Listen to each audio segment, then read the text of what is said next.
अस्सलाम वालेकुम dear students, I hope कि लास्ट लेक्चर आप लोगों को बहुत अच्छे से समझ आ गया होगा। हम लोगों ने स्टार्ट किया हुआ था pharmacy technician pharmacology second year का सब्जेक्ट, जिसके अंदर हम लोगों ने स्टार्ट किया हुआ था जेनिटो यूरिनरी सिस्टम को, राइट। और इसके अंदर हम लोगों ने देखा था that what genito urinary system means, कि जेनिटो और यूरिनरी का क्या मतलब होता है। इसके बाद हम लोगों ने एल्डोस्टेरॉन का यूरिनरी सिस्टम के अंदर रोल देखा था।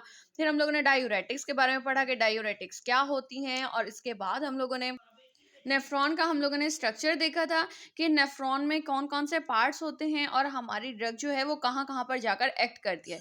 यानी कि हम लोगों ने डिस्कस किया था about the classification of the diuretics drugs, right. और उसके अंदर हम लोगों ने देखा था कि हमारे पास जो भी हमारी क्लासेस हैं, thiazide diuretics, loop diuretics, potassium sparing diuretics, या कार्बोनिक एनहाइड्रेज इनहिबिटर्स, या फिर ऑस्मोटिक डायूरेटिक्स जो हैं वो कहाँ पर जाकर एक्ट करेंगी। ठीक है, हम लोगों ने सिर्फ उसके शॉर्ट फॉर्म्स लिख लिए थे आगे, ताकि हम लोगों को याद रहे कि हमारा थायजाइड डायूरेटिक जो है वो डीसीटी यानी डिस्टल कन्वोल्यूटेड टिब्यूल पर जाके काम कर रही है। लूप डायूरेटिक्स जो है वो ALLH जिनके ascending limb of loop of Henley पे काम कर रही है। ठीक है, अब हम लोग बारी बारी करके इनकी ड्रग्स को कंटिन्यू करेंगे। ठीक है, मीन स्टार्ट करेंगे।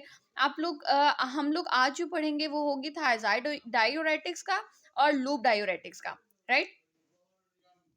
Let's start over lecture. तो हम लोग आज डिस्कस करेंगे क्लोरोथायजाइड, जो कि थायजाइड डायूरेटिक्स है, जो कि इसके आगे छोटा सा मैंने डीसीटी अगेन लिख दिया, यानी कि ये डिस्टल कन्वोल्यूटेड ट्यूब्यूल पर काम करेगा। ठीक हो गया। अब हम लोग बात कर रहे हैं क्लोरोथायजाइड की। तो आप लोग कहते हो क्लोरोथायजाइड जो है वो पहली ऐसी थायजाइड ग्रुप थी जिसको ऐसे ऐसी ड्रग थी जिसको ओरली लिया जाने लगा था।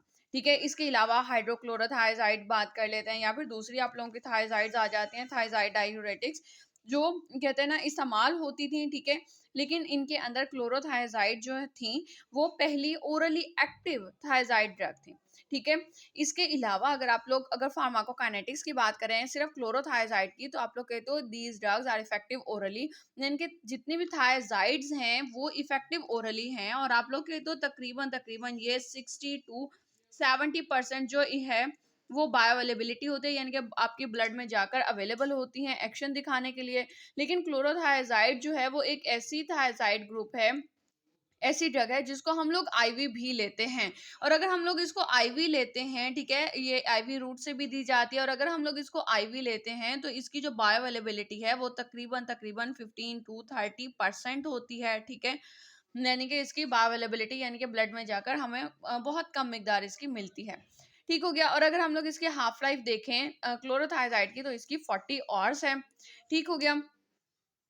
और अगर हम लोग देखें कि इसका इफेक्ट किस तरह से दिखाते हैं, तो आप लोग कहते हो तकरीबन 1 से 3 हफ्ते लग जाते हैं मोस्ट ऑफ दी थायराइड्स को, कि वो अपना इफेक्ट दिखाना स्टार्ट करें और जो हाई ब्लड प्रेशर है उसको स्टेबल करना स्टार्ट करें, यानी कि रिडक्शन यानी कि उसके अंदर कमी लाना स्टार्ट कर दें।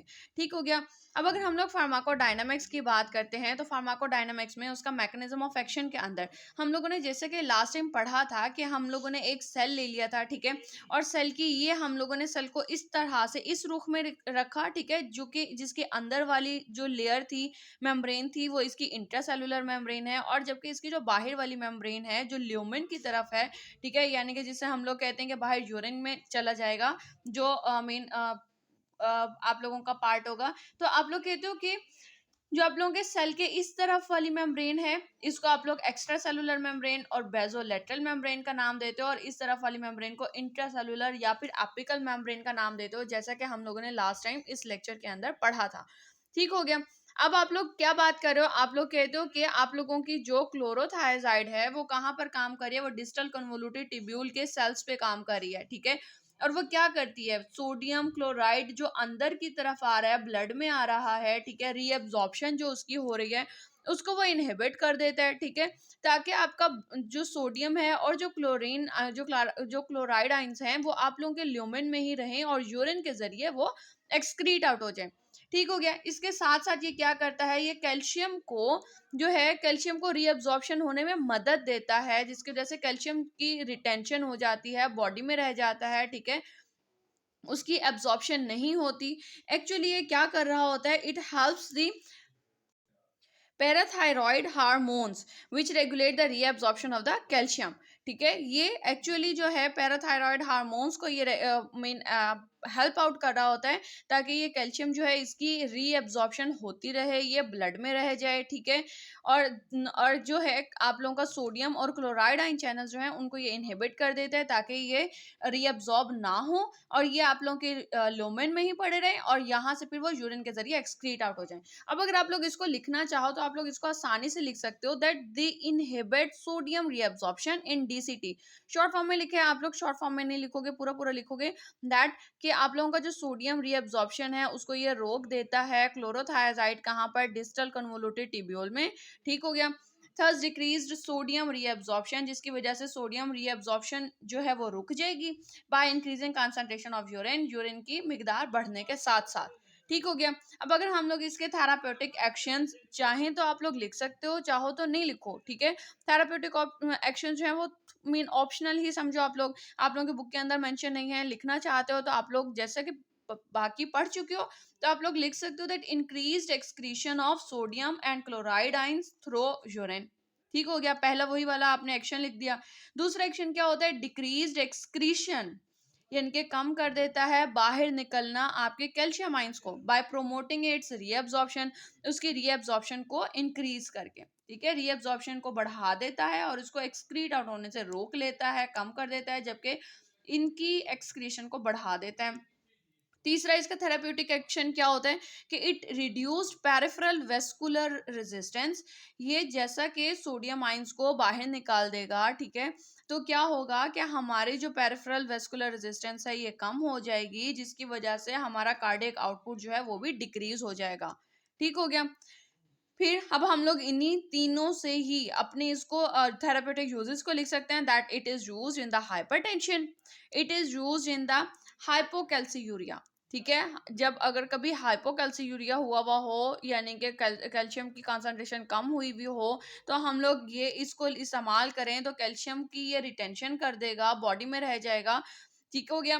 थर्ड वन क्या होगा कि used in congestive heart failure, यानी कि ये हमारे जो पेरिफेरल वेस्कुलर रेजिस्टेंस को कम कर रहा था, कार्डियक आउटपुट को कम कर रहा था, तो हम लोग इनडायरेक्टली कह सकते हैं कि हम लोग इसको इस्तेमाल कर सकते हैं इन कंजेस्टिव हार्ट फेलियर में, ठीक हो गया। फिर हम लोग अगर एडवर्स इफेक्ट्स की बात कर लेते हैं तो अब ये क्या करता है, हाइपरकैल्सीमिया कर सकता है, हाँ जी। कैसे कर सकता है, क्योंकि ये कैल्शियम को अंदर रोक रहा था, ठीक है, तो वो कंसंट्रेशन समटाइम अगर जरूरत से ज्यादा इस्तेमाल हो जाती है तो जी आपकी कैल्शियम की कंसंट्रेशन बढ़ जाएगी बॉडी में। दूसरा ये कि इलेक्ट्रोलाइट बैलेंस को के अंदर प्रॉब्लम्स क्रिएट करता है, या फिर आप ये कह सकते हैं कि प्रॉब्लम्स इन इलेक्ट्रोलाइट बैलेंस। और थर्ड वन ये कि हाइपरटेंशन का ट्रीटमेंट करते करते जी जो है ब्लड प्रेशर डाउन भी हो सकता है इसके अंदर, ठीक हो गया। अब हमारी दूसरी ड्रग कौन सी है, दूसरी ड्रग हमारे पास आ जाती है जी लूप डायूरेटिक्स, और लूप डायूरेटिक्स के सामने भी मैंने छोटा सा करके लिख दिया जी ALH, यानी कि ascending limb of loop of Henley पर ये काम करेगी, ठीक हो गया। अब हम लोगों ने पहली लाइन इसके इंट्रोडक्शन में यही चीज लिख दी that major action on ascending limb of loop of Henle, और हम लोगों को मालूम है कि ये जो ascending limb of loop of Henle है यहाँ पर जो है परफ्यूजन कहूँ या फिर मैं ये कहूँ कि को ट्रांसपोर्टेशन जो होती है आइंस की वो बहुत ज़्यादा होती है, ठीक है। और ये जिस चूंकि आपकी जो ड्रग है ब्यूमेटानाइड वो sending limb of loop of Henley पर काम कर रही है, इसी वजह से ये प्रोड्यूस करती है कुपियस अमाउंट ऑफ यूरिन, यानी कि लार्ज अमाउंट ऑफ यूरिन, बहुत ज्यादा मिकदार यूरिन की प्रोड्यूस करती है और एक्सक्रीट आउट कर देती है आइंस को। फार्माकोकाइनेटिक्स की तरफ चलते हैं तो हम लोगों ने कहा कि इसको आप लोग कैसे लेते हो, इसको ओरली भी लिया जा सकता है और पेरेंटली भी लिया जा सकता है, पेरेंटरली सॉरी, यानी कि इंजेक्टेबली भी आप लोग इसको ले सकते हो। अगर हम लोग बायो अवेलेबिलिटी देखें ब्यूमेटानाइड की, ठीक है, यहाँ पे भी हम लोग सिर्फ बात करें ब्यूमेटानाइड की, तो आप लोग ये तो ब्यूमेटानाइड को आप लोग इस्तेमाल की बायो अवेलेबिलिटी होती है जी 80 to 100%। अदरवाइज अगर आप लोग बात करते हो लूप डायूरेटिक्स की तो इनको ओरली जैसे कि लिया जाता है तो उसकी जो बायो अवेलेबिलिटी है वो वेरी करती है फ्रॉम 10 to 90%, यानी कि किसी की बहुत कम भी हो सकती है और किसी की जबरदस्त किस्म की बायो अवेलेबिलिटी भी हो सकती है। अगर हम लोग सिर्फ ब्यूमेटानाइड की बात करते हैं तो आप लोग कहते हो इसकी 80 to 100% बायो अवेलेबिलिटी होती है, ठीक हो गया। और ये भी एक्सक्रेटेड थ्रू यूरिन, अब ऑब्वियसली अगर हम लोग उसको ओरली ले रहे हैं तो वो यूरिन के थ्रू जाएगी और किडनी पर चूंकि वो अफेक्ट कर रही है इस वजह से। अब अगर हम लोग फार्माकोडायनामिक्स की बात करें तो फार्माकोडायनामिक्स में मैकेनिज्म ऑफ एक्शन के अंदर सबसे पहले तो आप लोग इस डायग्राम को बना लो, ठीक है। डायग्राम बना लीजिए, उसको लेबल कर दो कि ये दरमियान में जी ये हमारा इंट्रासेलुलर सेल के दरमियान का हिस्सा आ गया।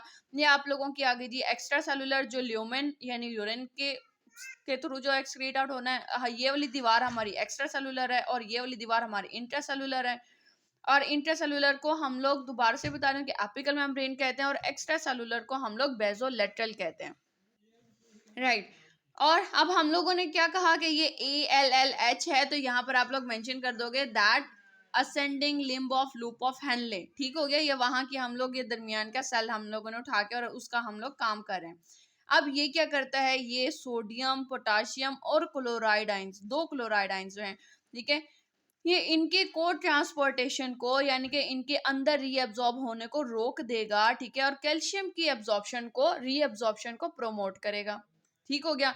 इससे पहले वाले में हम लोगों ने क्या किया था, हम लोगों ने कहा कि उसके अंदर जो है सिर्फ सोडियम और क्लोराइड आइंस की था, मतलब कि रीअब्जॉर्प्शन को प्रमोट कर रहे थे, लेकिन सॉरी प्रोमोट नहीं, उसको इनहेबिट कर रहे थे, और सिर्फ कैल्शियम को रीअब्जॉर्ब करने को हम प्रमोट कर रहे थे। यहाँ पर क्या आता है कि सोडियम पोटाशियम और क्लोराइड आयन तीनों को आप लोगों की जो ड्रग है वो इनहिबिट कर देती है, अंदर नहीं जाने देती और यूरिन के जरिए एक्सक्रीट आउट कर देगी, जबकि कैल्शियम की रीअब्जॉर्प्शन को बढ़ा देगी और उसको बॉडी में ही रखे रहने देगी। ठीक हो गया। अब मैकेनिज्म ऑफ एक्शन की तरफ चलते हैं, अब हम इसे लिख लेते हैं that these agents have greatest diuretic effect. इसके अंदर सबसे ज्यादा डायूरेटिक इफेक्ट होता है ऑफ ऑल द डायूरेटिक्स, जितने भी डायूरेटिक्स हैं, because these agents inhibit sodium potassium and chloride ion को transport in ascending limb of loop of Henle. और आप लोग कहते हो तकरीबन तकरीबन जितना भी मीन 25 से 30% जो रीअब्जॉर्प्शन ऑफ आइंस है वो कहाँ पर होता है, ascending limb of loop of Henley में होता है। ठीक हो गया। थेराप्यूटिक यूजेस की बात करते हैं तो हम लोग कहते हैं कि ये यूजफुल है in the acute pulmonary oedema cause from the heart failure. Heart failure की वजह से जो एक्यूट पल्मोनरी एडीमा होता है उसके अंदर हम लोग इसको इस्तेमाल करते हैं, ये बहुत ज़्यादा मुफीद होती है। इसको आप लोग इमरजेंसी सिचुएशन में इस्तेमाल कर सकते हो, क्यों, क्योंकि ड्यू टू रैपिड एक्शन, इसका एक्शन जो होता है वो बहुत ज़्यादा रैपिड होता है, तेज़ी के साथ अपना एक्शन दिखाती है। And also useful in treating hyper calcaemia यानी कि एंड हाइपर कैलीमिया। ठीक हो गया, यानी कि हाइपर कैल्सीमिया जहाँ पर कैल्शियम की कॉन्सेंट्रेशन जो होती है वहाँ पर बढ़ जाए, ठीक है, तो हम लोग वहाँ पर इसको इस्तेमाल कर सकते हैं। और दूसरा हम लोग हाइपर कैलीमिया में इस्तेमाल कर सकते, सॉरी हम लोग इसको इस्तेमाल करते हैं हाइपोकैल्सीमिया में और हाइपरकैलीमिया में, यानी कि जो हमारा जो कैल्शियम की कंसंट्रेशन अगर कम हो जाती है तो हम लोग उस टाइम पे इसको इस्तेमाल कर सकते हैं, क्योंकि ये इसकी रीअब्जॉर्प्शन को प्रोमोट कर देता है। और हाइपरकैलीमिया में यानी कि अगर बॉडी के अंदर जो है पोटाशियम की कंसंट्रेशन बढ़ गई है तो हम लोग इसका इस्तेमाल करते हैं, ये रीअब्जॉर्प्शन को रोक देता है और पोटाशियम को बाहर निकाल देता है बॉडी से, तो ये जैसे हम लोग हाइपरकैलीमिया में इसको इस्तेमाल कर सकते हैं।